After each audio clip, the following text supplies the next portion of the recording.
Hello दोस्तों, veterans नमस्कार। मैं दीवान सिंह। आपको पता है कि आज हमारी केस की सुनवाई है। हालांकि पहले ही पता चल गया है कि वहाँ एडजमेंट मांग लिया गया है। उसके काफ़ी वीडियो हमने भी और एडवोकेट पाटनी साहब ने, chief justice of India, even अखबारों में और पता नहीं कहाँ का इन्होंने दे दिया है। उसके अलावा उन्होंने और कुछ ऐसे काम कर रखे हैं, बहुत ज़रूरी है हम आप उनको बताएं। और यहाँ इन्होंने सीधा ही अटैक वेंकटाचलम पर बोला है। बोला, तुम जिस प्रकार के विरोधाभासी बयान पेंशन मुद्दे पर दे रहे हो, अब तुम्हें इस पद पर रहने का बिल्कुल ही औचित्य नहीं रह गया है। आपको पद से इस्तीफा दे देना चाहिए। वेंकटाचलम EIBA नहीं है और EIBA वेंकटाचलम नहीं है। सबसे ज़्यादा तब भी इस व्यक्ति को शर्म नहीं आ रही है तो मुझे क्या करना चाहिए। बेशर्मों की तरह अपना चेहरा दिखाता फिर रहा है। अब मैं आपको उनका पढ़ के बताऊंगा और ज़्यादा समय नहीं लूंगा। जितना समय पढ़ने में लगेगा उतना ही लगाऊंगा। मैं इसको बंद कर दूंगा क्योंकि ये केवल और केवल कमल पाटनी जी का क्या है, ये सार्वजनिक कानूनी वक्तव्य है।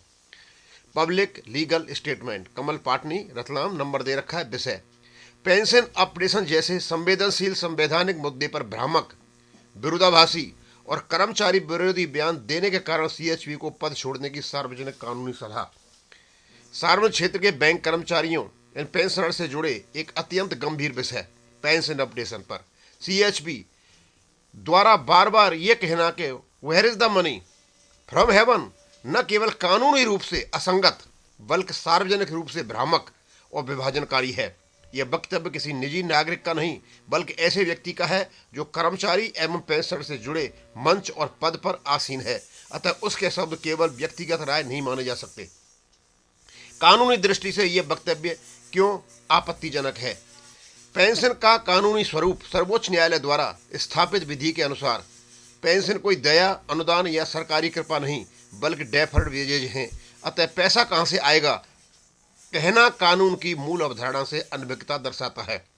भ्रामक नैरेटिव का निर्माण जब CHP जैसे पदाधिकारी व्यक्ति द्वारा यह प्रश्न उठाया जाता है तो उसका प्रभाव यह होता है कि कर्मचारियों और पेंशनर्स के बीच अनावश्यक भय पैदा होता है। यह संदेश जाता है कि पेंशन अपडेशन कोई असंभव या अव्यावहारिक मांग है, जबकि वास्तविकता यह है कि वेतन संशोधन, DA, भत्ते, बोनस, NPA, राइट ऑफ आदि के लिए धन की उपलब्धता पर कभी प्रश्न नहीं उठाया जाता। यह चयनात्मक चिंता, सेलेक्टिव जो कंसर्न है, जो कानूनी रूप से टिकाऊ नहीं है। यह आचरण पद की गरिमा के विपरीत क्यों है? किसी भी कर्मचारी पेंशनर प्रतिनिधि का मूल दायित्व होता है कि वह संवैधानिक अधिकारों की रक्षा करे, तथ्यात्मक और कानूनी स्थिति स्पष्ट करे, नियोक्ता या व्यवस्था के असंवैधानिक बचाव का माध्यम न बने। जब कोई पदाधिकारी व्यक्ति स्वयं ही नियोक्ता पद का भ्रामक तर्क दोहराने लगे तो वह अपने पद के उद्देश्य से विचलित हो जाता है, कर्मचारियों और पेंशनर्स के हितों के विरुद्ध खड़ा दिखाई देता है, तब विश्वास के संकट, लॉस ऑफ कॉन्फिडेंस के जन्म देता है। सार्वजनिक कानूनी सलाह, पब्लिक लीगल एडवाइस।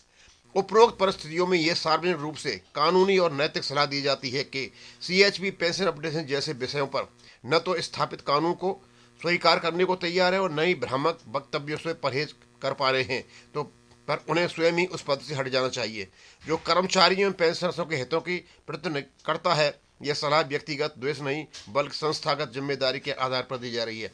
अंतिम स्पष्टता, ये वक्तव्य किसी व्यक्ति की नीयत पर नहीं बल्कि उसके सार्वजनिक व्यक्तित्व के कानून प्रभाव पर आधारित है और इसका उद्देश्य है पेंशनर्स के संवैधानिक अधिकारों की रक्षा, भ्रम फैलाने वाले तर्कों का विधिक खंडन, प्रतिनिधित्व की स्वच्छता बनाए रखना।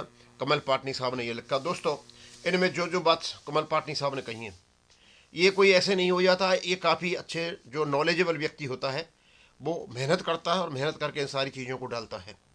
मैं इसमें ज़्यादा समय नहीं लूँगा।